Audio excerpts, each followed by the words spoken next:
Hello everyone, my name is Zenitsu, and I'm back with another Digimon video. So today is going to be a meta wrap-up and report of EX06 Infernal Ascension. So it's always good to start off with what the set did over in Japan versus what it did over here, so that way we kind of have a frame of reference in terms of how the meta has developed between the two different formats, and we like to utilize that Japanese data to start forming our opinions and kind of go from there as a jumping off point. And we do have to note that the Japanese data is skewed towards a couple of different things because they had a slightly different format than us, not only just because we play the game differently, but how long the format ends up lasting and any LM cards or promos that may or may not be present in their format versus our formats. So as far as what does the English meta actually look like, well, it's not really that different than what we saw in BT16. It's still a small and constricted format, limiting what is viable and playable, following some of the more unhealthy trends that we've seen in before, like in EX2, EX5, BT12, BT11, and BT16, all before they had any kind of restrictions or limitations to them. So I'm pointing out the fact that all of the formats had some cards that got restricted to them after their initial release.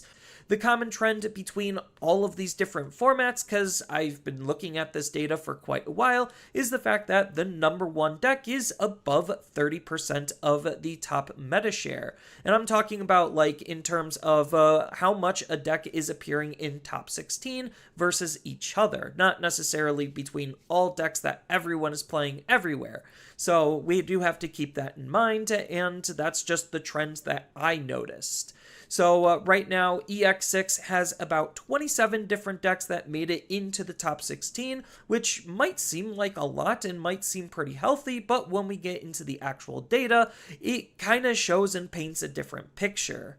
So as far as what does the metadata actually look like? So this is the timeline of events for all of the recorded data. I do know that there is going to be a couple of events post this video, but we are already supposed to be in BT17, and some places didn't necessarily get their product in time, so they got it delayed, pushing EX6 a little bit further. But the metadata isn't really going to be changing a whole lot, and it really hasn't changed a whole lot.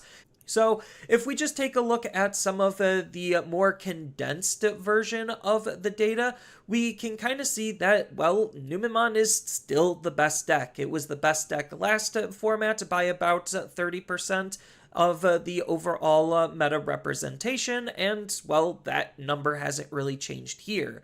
It's just the placement of what is below it that kind of has changed, and it really hasn't changed a whole lot, considering we only got one new deck that was strong enough to actually break into the overall meta and be highly represented in the top 16s of all of these different events.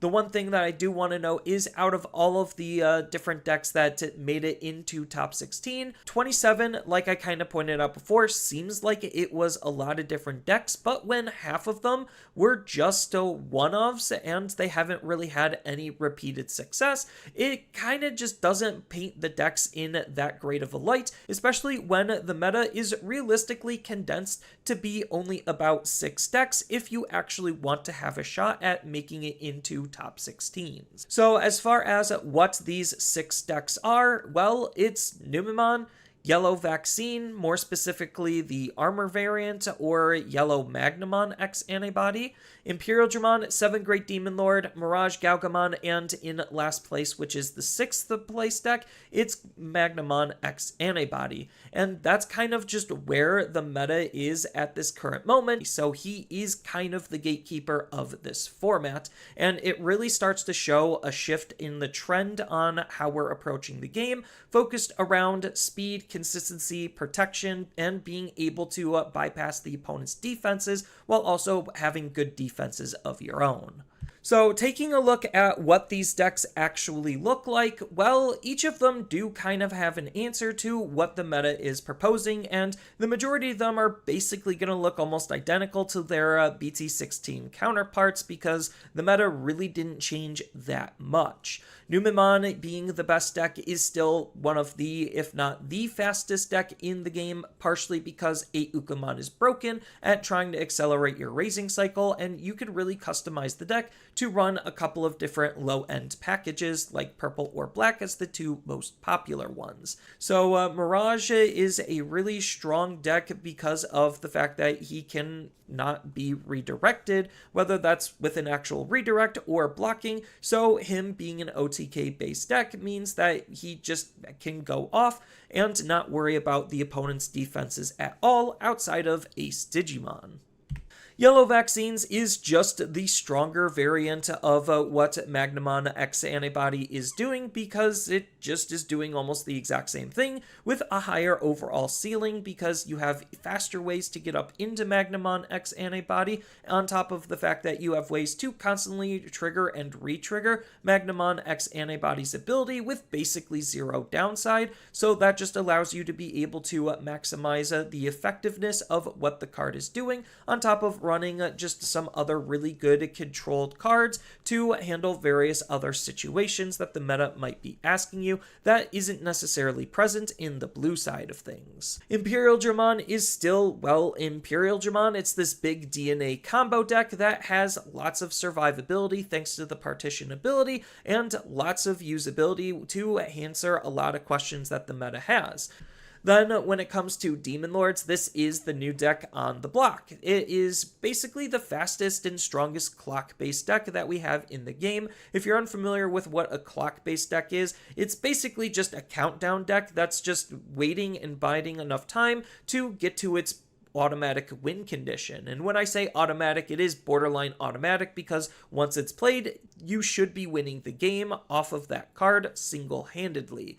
And that brings us to the gatekeeper of the format, which is Magnamon X Antibody. So Magnamon X Antibody basically is another complete package deck. It's got good removal, good consistency, good tempo, good protection. It kind of just does a little bit of everything, making it a overall jack of all trades deck. So what is the overall meta dynamic and why are these the best decks compared to some of the other decks? Well, that's because basically it's the same format that we've had in BT16. It's just BT16 2.0 with Ragnarlordmon and 7 Great Demon Lords being the only decks that actually put up any kind of real concrete results.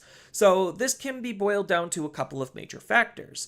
The first one is, well, just the speed of decks. Your deck has to be able to go fast enough, and the faster you go, the harder it is to tend to stop.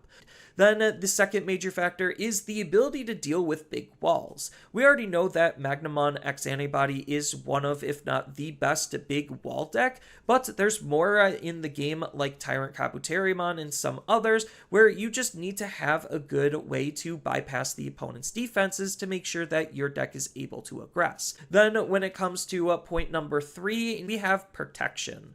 So protection right now is actually getting to kind of a crazy point where things are just harder and harder to deal with, and, well, kind of going back to point number 2, the easiest answer to deal with them is unfortunately to not deal with them, reducing the overall interactivity of the game, and the less that your deck is able to be interact with, the easier it is that you're going to have to do whatever you want to do, which again is where Magnamon X Antibody is sitting at the top of that pecking. Then when it comes to the last point, which is removal, you need to at least have the ability to answer things. So you could see that based on all of these factors, why these are the top decks and how the meta is kind of playing out based on the dynamic of what all of these decks are doing, not only just against each other, but against everything else as well, which is why it's condensed down and around these 6 decks at the moment. But what decks actually won all of these events? So I've been talking a lot about just what's been getting into top 16 and not really what has actually won an event. So right now we only had about 13 events, and well, Imperial Digimon took 1 first place, Mirage Galgamon took 4 of them, Numemon took 4 of them, Ragnalordmon took 1 of them, Yellow Vaccine Armors took 2 of them, and 7 Great Demon Lords took 1 of them. So literally outside of Ragnalordmon being an outlier, all of the other decks that have gotten a win under their belt in the EX06 environment was one of the top 5 decks. Is that a surprise? Not really. Ragnalordmon was able to squeak in because it actually does have answers to the format. It's just not necessarily as consistent or powerful as some of the others, so there was a little bit of luck on top of deck building prowess and piloting skill to be able to help that player take a deck like Ragnalordmon and be able to seal that first place. So why exactly is all of this important? Well, it's important because as a player, it's good to know this type of information so you could kind of assess what you want to play, build, and tech towards. And will BT17 actually fix things? Well, in short, no. BT17 actually isn't going to be fixing things, and it's just doubling down on this current playstyle shift and meta dynamic that we currently find ourselves in. The meta is mostly still going to be the same, just with a few things shaking things up.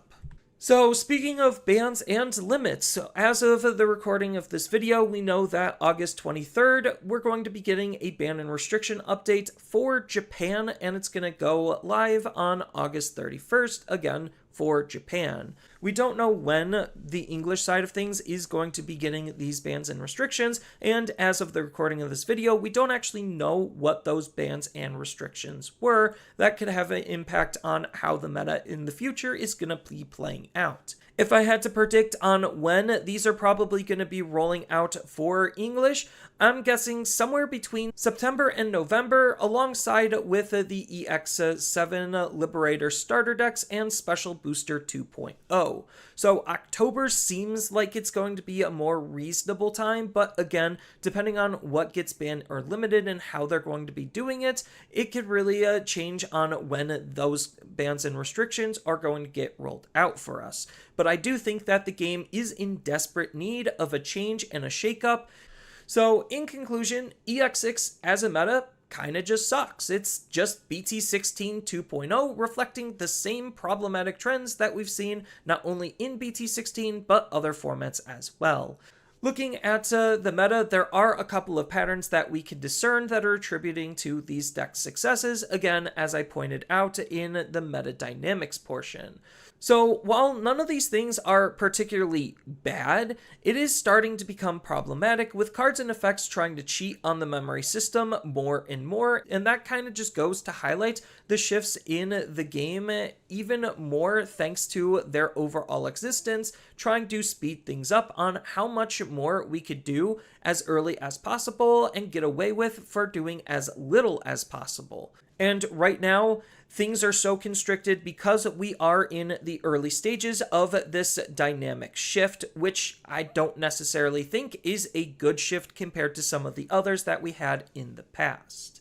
But that's all just my perspective based on all of the data that we had presented to us and was able to collect over the EX6 environment and in the past. So tell me your thoughts down in the comments below on what you think about the EX6 environment and what you're looking forward to in the BT17 environment. If you found this video to be informative, helpful, and informational, then by all means leave a like and subscribe, and with that I will see you all in the next video.